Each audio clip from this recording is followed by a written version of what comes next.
Lindsey Loon. Thanks for coming out. You are out. It has happened. Man, this is exciting. Because it's really crazy out there, you know? I mean, I've told so many people to be safe. It sounds like I'm obsessed with getting people to wear condoms. Just be safe, be safe.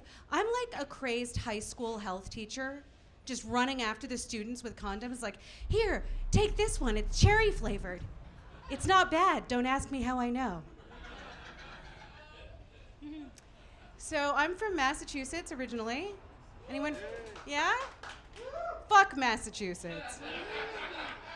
We are wicked rude. We are so rude. I'm also Jewish and half hillbilly.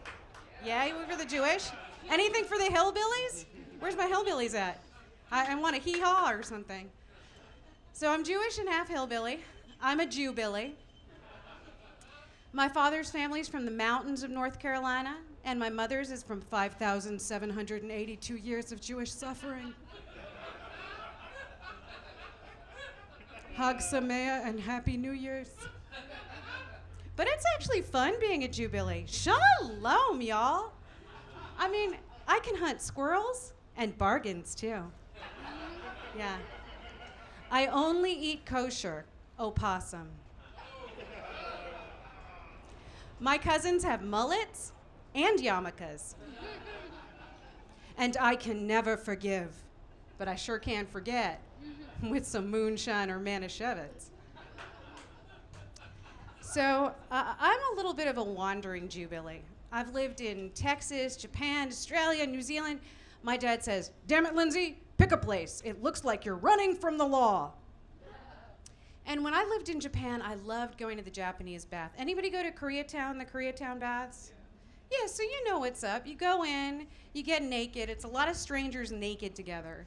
But people leave each other alone, you know, except in Japan. Sometimes I was the only foreigner, so I'd get a few looks. And this one day, this little old lady was staring at me, and her eyes were like paint rollers, just up and down. And she comes up to me. 本当に白いね. You really are white. 絶対 all over. I felt seen. Yeah. I also lived in Houston, Texas. And Houston. H-Town was great. And Houston's motto should really be, we're friendly as fuck. Yeah, they are so friendly. I mean, if you get lost in outer space, it's just, Houston, we have a problem. Get that shit sorted out. Sometimes it's a bit much, though. Like this one day, a woman I barely knew loaned me her car. She just handed me her car keys because she knew I had to take my driver's exam. This woman knew almost nothing about me except I couldn't drive. And she hands me her car keys. And she goes, ain't no thing. And I thought, lady, I'm from Massachusetts. It's a thing. And then she goes, and you do the same for me. Really? I mean, in Massachusetts, we call ourselves massholes. Yeah. I do like the social niceties, though. I really do. And there's this one phrase, now you're going to think it's cheesy, so just stick with me, but there's this one phrase I really like, have a nice day. You know, I think it's good, especially in a tough quarantine, because it's a connected statement. You know, it's not just like be in the niceness, it's also go be nice, you know? It's just a fancy way of saying, don't be an asshole. Yeah. And we could just swap it out, like, thank you for choosing Verizon. Don't be an asshole. Here's your groceries, ma'am. Don't be an asshole. Thank you for donating to the American Cancer Society. Don't be an asshole. Yeah, speaking of assholes, I am dating. I've actually been dating and breaking up with the same guy for 4 years. I mean, on, off. That's like earning a degree in non-commitment. But we do have a ceasefire, a relationship. And I did feel kind of bad talking about him, but we discussed it, and he wants you to know that he's a good enough guy. He's okay with my talking about him in shows. Yeah. He's just not a good enough guy to be here. Yeah. So his name is Mike, and as a comic, I spend time with another Mike. Yeah. But at least this Mike listens to me and stays hard.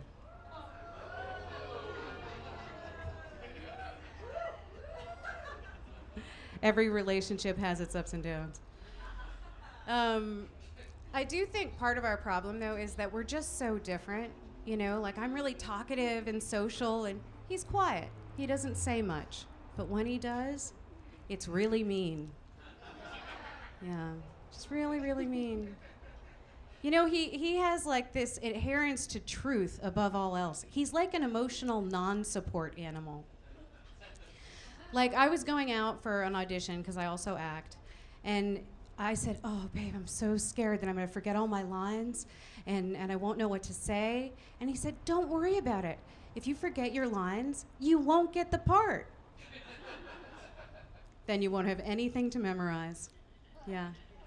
So I talked to my Southern granny about this, and she said, Lindsey, you just want to find yourself a man that you don't want to kill every day.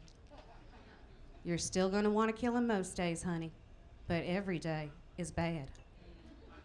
Yeah, Grandma, aim low. Yeah. So I was thinking about that, and I realized, it's not a dead-end relationship. It's a cul-de-sac relationship, Like, is it cozy?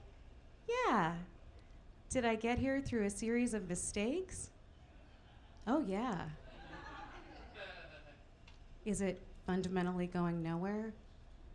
Absolutely, yeah. But, if things really get too rough, I'll just set him up with my sister. We're half hillbilly. It's all in the family. Be safe, y'all. Don't be an asshole. I'm Lindsey Loon.